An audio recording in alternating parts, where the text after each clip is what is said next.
আল্লাহ রসুল বলছেন, আলা আদুল্লুকুম আলামা ইয়ামহুল্লাহু বিহিল খাতায়া ওয়া ইয়ারফাউদ দারজাত। সাহাবীগণ শোনো, আমি কি তোমাদের একটা আমলের কথা বলে দিব না যাতে পাপ মিটে যাবে, মান বেড়ে যাবে? সাহাবীগণ শোনো, আমি কি তোমাদের একটা আমলের কথা বলে দিব না যাতে পাপ মিটে যাবে, মান বেড়ে যাবে? কালু বালা। সাহাবীগণ বলেন, হ্যাঁ বলেন, এটা তো ভালো কথা যে পাপ মিটে যাবে, মান বেড়ে যাবে, পাপ মিটে যাবে, মান বেড়ে যাবে, কথা তো খুব ভালো। তখন আল্লাহর নবী বলছেন, শোনো, এক, ইসবাগুল অজু, সুন্দর করে অজু করলে পাপ মিটে যায়, মান বেড়ে যায়। দুই, কাসরাতুল খোতা ইলাল মাসাজিদ, পায়ে হেঁটে মসজিদে গেলে পদক্ষেপ অনুযায়ী নেকি হয়। পায়ে হেঁটে মসজিদে গেলে পাপ মিটে যায়, মান বেড়ে যায়। তিন, ইন্তজারু সালাত বাদে সালাত, জোহরের পরে আসর পড়ব, আসরের পরে মাগরিব পড়ব, বা মসজিদে গিয়ে সালাত আদায় করব, মর্মে বসে বসে অপেক্ষা করলে পাপ মিটে যায়, মান বেড়ে যায়। এক, অজু করলে পাপ মিটে যায়, মান বেড়ে যায়। দুই, পায়ে হেঁটে মসজিদে গেলে পাপ মিটে যায়, মান বেড়ে যায়। তিন, সলাতের পরে সলাতের জন্য অপেক্ষা করলে পাপ মিটে যায়, মান বেড়ে যায়। অজু নিয়ে এখানে একটা বাক্য বলে আমরা সামনের দিকে আবার এরকম একটা হাদিস পড়ি। আবু হুরায়রা রাদিয়াল্লাহু তাআলা আনহু বলেন, আল্লাহর নবী বলেছেন, ওযু ইয়াহদু মাকানা কাবলাহু, অজু অতীতের সব পাপকে মিটিয়ে দেয়। অজু কিন্তু খুব গুরুত্ব সহকারে করা লাগবে। মিরপুর দাওয়া সেন্টার আব্দুর রাজ্জাক বিন ইউসুফ জুমার খুতবা দিয়ে আপনি দেখতে চাইলে বিস্তারিত দেওয়া আছে, পবিত্রতা নিয়ে 2-3 মাস যাবত আলোচনা আছে। তো সুন্দর অজু কি তা আমরা বিস্তারিত বলেছি। এতটুক যে প্রত্যেকটা অঙ্গ ধর পরে পানি দিয়ে ধর নাম,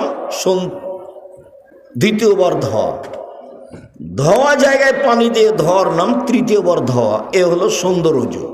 কবজি পর্যন্ত একবার ধুইতে যদি 10 বার পানি লাগে লাগুক, কবজি পর্যন্ত ভিজে গেলে একবার ধোয়া, ধোয়া জায়গায় পানি দিয়ে ধর নাম, দ্বিতীয়বার ধোয়া, ধোয়া জায়গায় পানি দিয়ে ধর নাম, তৃতীয়বার ধোয়া।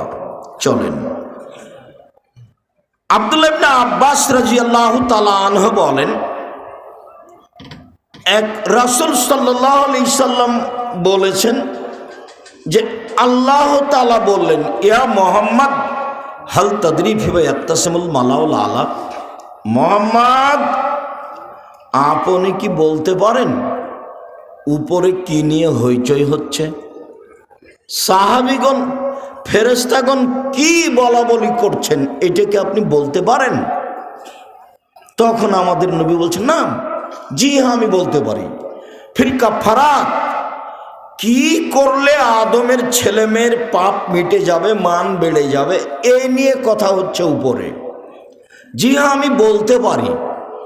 কি করলে আদমের ছেলেমেয়ের পাপ মিটে যাবে, মান বেড়ে যাবে, এই নিয়ে কথা হচ্ছে। আর একটু কথা, আল্লাহ তাআলা আমাদের নবীকে ডাকতেন মোহাম্মদ বলে। মোহাম্মদ আপনি কি বলতে পারেন উপরে কি নিয়ে হইচই হচ্ছে? এ দেখেন, আল্লাহ আমাদের নবীকে ডাকছেন মোহাম্মদ বলে। জিবরাইল আলাইহিস সালাম আমাদের নবীকে ডাকতেন মোহাম্মদ বলে।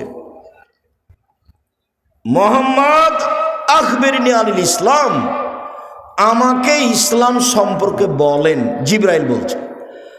আমাদের নবী জিবরাইলকে ডাকতেন মোহাম্মদ বলে। জিবরাইল আমাদের নবীকে ডাকতেন মোহাম্মদ বলে। আল্লাহ আমাদের নবীকে ডাকতেন মোহাম্মদ বলে। আর সাহাবীগণ আমাদের নবীকে ডাকতেন এভাবে, আল্লাহ রাসূল আমি এটা করব, আল্লাহ রাসূল আমাকে একটা আমলের কথা বলে দেন তো। আল্লাহ রসুল বলেছেন, আল্লাহ রসুল করেছেন, আল্লাহ রসুল খেয়েছেন, এইভাবে সাহাবিগণ বলতেন। আর ভারত, বাংলাদেশ, পাকিস্তানের আলেম ওলামা জনগণ বলে হুজুরে পাক সাল্লাল্লাহু আলাইহি সাল্লাম বলেছেন। হুজুরে পাক, হুজুর মানে হলো হাজের, যিনি মরেননি। নবী মোহাম্মদ সাল্লাল্লাহু আলাইহি সাল্লাম মরেননি, যার জন্য ওই নামটা ওরা বাড়িয়ে দিয়েছে যে হুজুরে পাক সাল্লাল্লাহু আলাইহি সাল্লাম। তাহলে আল্লাহ বলতেন মোহাম্মদ, জিবরাইল বলতেন মোহাম্মদ, সাহাবিগণ বলতেন আল্লাহর রসুল করেছেন, খেয়েছেন, দিয়েছেন। আর ভারত, বাংলাদেশ, পাকিস্তানের লোকজন বলে হুজুরে পাক সাল্লাল্লাহু আলাইহি সাল্লাম বলেছেন। সাহাবিগণ যেটা বলতেন সেটাই বলতে হবে। আল্লাহ নবী বলেছেন, আল্লাহ নবী করেছেন, আল্লাহ নবী খেয়েছেন, এইভাবে বলতে হবে। হুজুরে পাক নয়, ওটা মিথ্যা কথা। আমাদের নবী বললেন, জি হ্যাঁ আমি বলতে পারি। ফেরেশতাগণ বলা বলি করছেন উপরে যে আদমের ছেলেমেয়ের পাপ মিটে যায় কিসে, মান বেড়ে যায় কিসে। এক, ইসবাগুল অজু, সুন্দর করে অজু করলে পাপ মিটে যায়, মান বেড়ে যায়। দুই, আল মাসিউল আল আকদামিল জামাতে, পায়ে হেঁটে মসজিদে গেলে পাপ মিটে যায়, মান বেড়ে যায়, পাপ মিটে যায়, মান বেড়ে যায়। তিন, আল মাকসু ফিল মাসাজিদ বাদা সলাত, সলাতের পরে মসজিদে বসে বসে তাসবিহ তাহলিল জিকির আজকার করলে পাপ মিটে যায়, মান বেড়ে যায়। এরপর আল্লাহ নবী বলছেন, মান ফালা হাযা আশাবে খায়রিন ও মাতাবে খায়রিন, এমনটা যে করলো তার মরে যাওয়া ভালো, তার বেঁচে থাকা ভালো, তার মরে যাওয়া ভালো, তার বেঁচে থাকা ভালো। এমনটা যে করলো তার মরে যাওয়া ভালো, তার বেঁচে থাকা ভালো। তারপরে আল্লাহর নবী বলছেন যে এরপরে লোকটা হয়ে যাক ইয়ামিন ওয়ালাদাতুম মুমিন খাতিয়াতিহি, লোকটা হয়ে যায় সেই দিনের মতো যেদিন তার মাতাকে জন্ম দিয়েছে, নিষ্পাপ হয়ে যায়। এই ছেলে, এদিকে খেয়াল করো। সুন্দর করে অজু করলে, পায়ে হেঁটে মসজিদে গেলে, সলাতের পরে বসে তাসবিহ করলে এক, পাপ মিটে যায়, মান বেড়ে যায়। দুই, এখন মরে যাওয়া ভালো, বেঁচে থাকা ভালো, দুটাই সমান। মরে যাওয়া ভালো, বেঁচে থাকা ভালো। তিন, লোকটা হয়ে যায় সেই দিনের মতো যেদিন তার মাতাকে জন্ম দিয়েছে, নিষ্পাপ হয়ে যায়। মনে থাকবে না মনে হয়?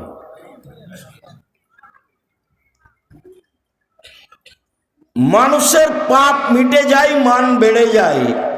এক। দুই, মরে যাওয়া ভালো, বেঁচে থাকা ভালো। তিন, হয়ে যায় সে দিনের মতো যেদিন তার মাতাকে জন্ম দিয়েছে, নিষ্পাপ হয়ে যায়। এই মেয়ে মানুষ, তুমি গল্প করছো কেন? সরবানে তুমি খেয়াল করো না আমি কি বলছি?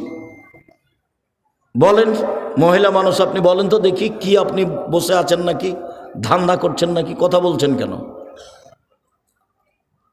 এক, পাপ মিটে যায়, মান বেড়ে যায়। দুই, মরে যাওয়া ভালো, বেঁচে থাকা ভালো। তিন, হয়ে যায় সেই দিনের মতো যেদিন তার মাতাকে জন্ম দিয়েছে, নিষ্পাপ হয়ে যায়। এই তিনটে হয়। তিনটে কি কি বলেন তো দেখি? এক,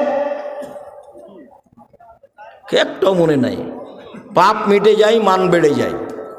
দুই, মরে যাওয়া ভালো, বেঁচে থাকা ভালো। তিন, সেদিনের মতো যেদিন তার মাতাকে জন্ম দিয়েছে। এবার কাজও তিনটে, হয়ে যায় তিনটে, তো কাজও তিনটে। এক, সুন্দর অজু। দুই, পায়ে হেঁটে মসজিদ। 3 সালাতের পরে বসে তাসবিহ তাহলিল করা, একবার সালামের পরে লাফ দিয়ে উঠেছে ও। কি যে ওকে ফোঁড়ে সালাম দিয়ে লাফ দিয়ে উঠেছে, গেছে পরে আসবে আগে, মানে ইবাদতের সাথে তার ভালোবাসা নেই।